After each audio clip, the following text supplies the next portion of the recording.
Bienvenidos nocturnos. Hoy vamos a explorar 4 leyendas poco conocidas de México. Historias que se han transmitido a través de susurros, periódicos y, sí, incluso a través de las redes sociales. Este no es un simple recuento de fantasmas. Este es un viaje a través de las últimas décadas de un país, contado a través de sus mitos más extraños. El chupacabras, el monstruo del fin de siglo. Para entender el chupacabras, hay que viajar en el tiempo hasta 1995. Era un año de cambio, de crisis. El país vivía con el miedo de lo que no podía ver.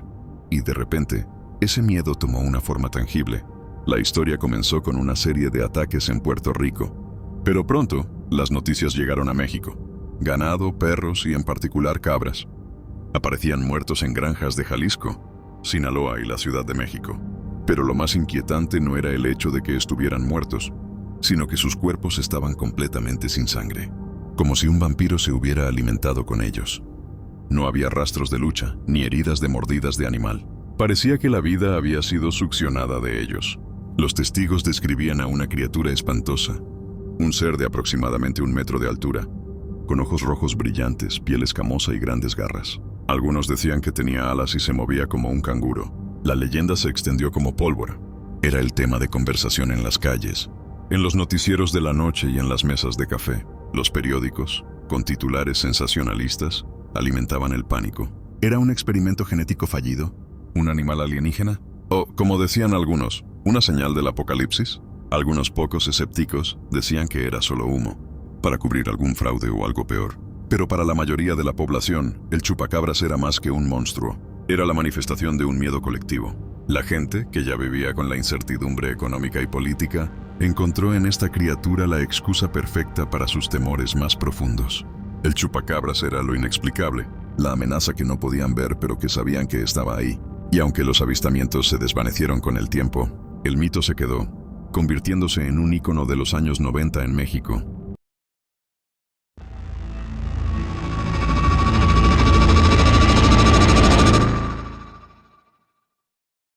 A continuación veremos una leyenda urbana poco conocida, pero que en su tiempo causó verdadero terror en las carreteras de México.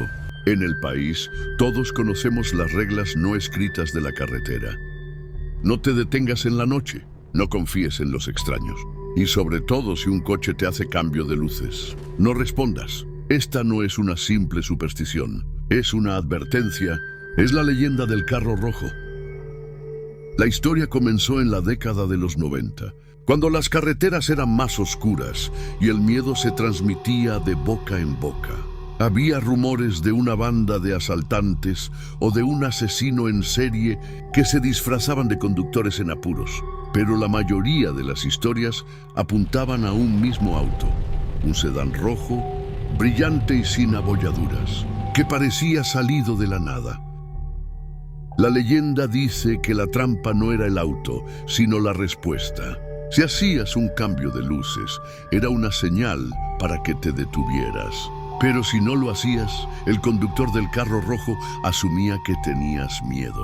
Y eso era lo que querían. El miedo. En algunos relatos, el conductor del carro rojo era un asesino que te mataba solo por diversión. En otros, te robaban el coche y te dejaban abandonado en la carretera. Pero la versión más escalofriante es que el conductor del carro rojo era una entidad sin rostro, un ser que no tenía motivaciones humanas. Su objetivo era la pura y simple destrucción. Este mito creció tanto que se convirtió en una herramienta de supervivencia. Era una forma de advertir a la gente sobre los peligros de la carretera sin tener que nombrar a las bandas de asaltantes. El carro rojo se convirtió en el miedo a los criminales, el miedo a la noche, el miedo a lo desconocido. Y así, como el miedo, la leyenda se desvanece de pronto. Nadie sabe si es real, si alguna vez lo fue. Pero la próxima vez que te encuentres en una carretera de noche y veas unas luces detrás de ti, recuerda la historia del carro rojo y no respondas, a menos que quieras descubrir si la leyenda es cierta.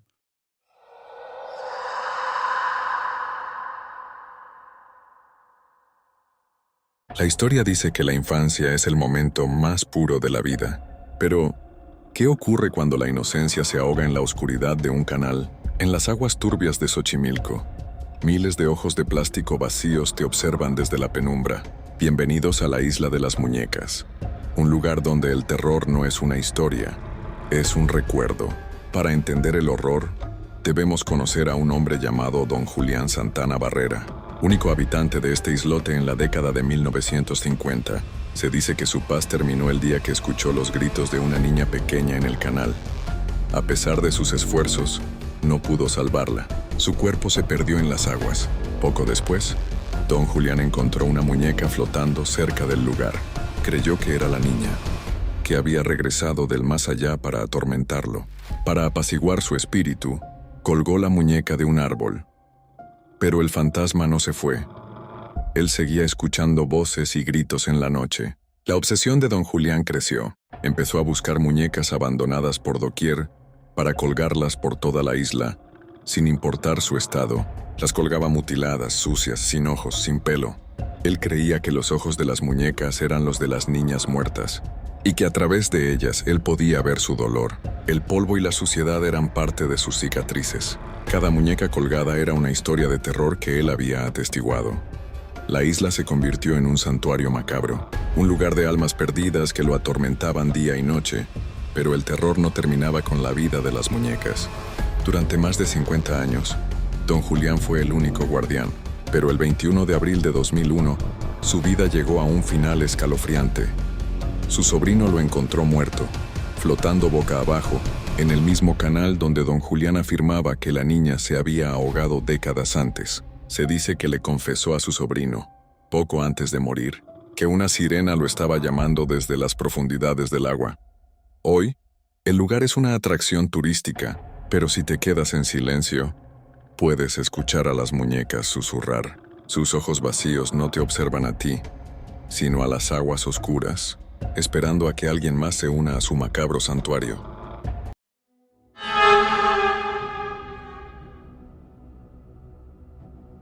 La fe, dicen, puede obrar milagros. Pero, ¿qué pasa cuando la línea entre la devoción y el horror se desvanece? En el pequeño pueblo de Tlacotepec, en el estado de Puebla, hay un altar que guarda un secreto que la piel se te eriza con solo escucharlo. No es un simple crucifijo, es el Cristo sombrío, y su milagro es el más escalofriante de todos. La leyenda de este Cristo no comenzó con una visión divina, sino con una tragedia. Hace siglos, un hombre desesperado que murió de manera trágica en la iglesia. La historia cuenta que la gente, en un acto de devoción retorcida, bañó la figura de Cristo con la sangre del hombre.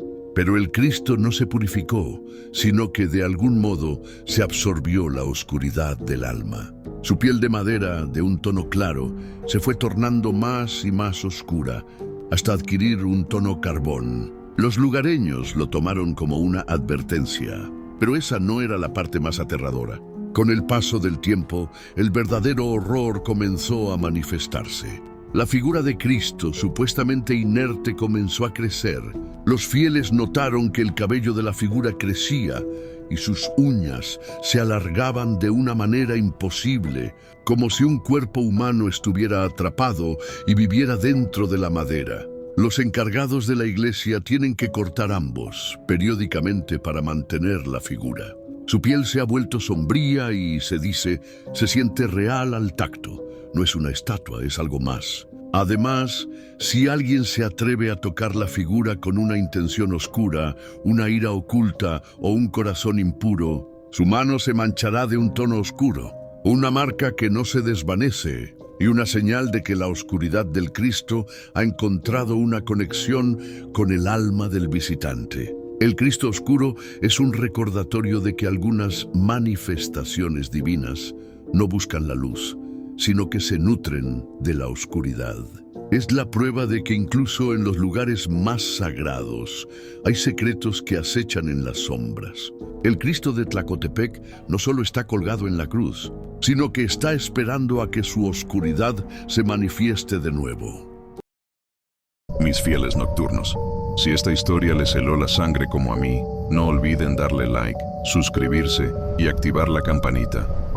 Porque en las noches largas, nunca sabes qué o quién podría estar viendo este canal desde las sombras.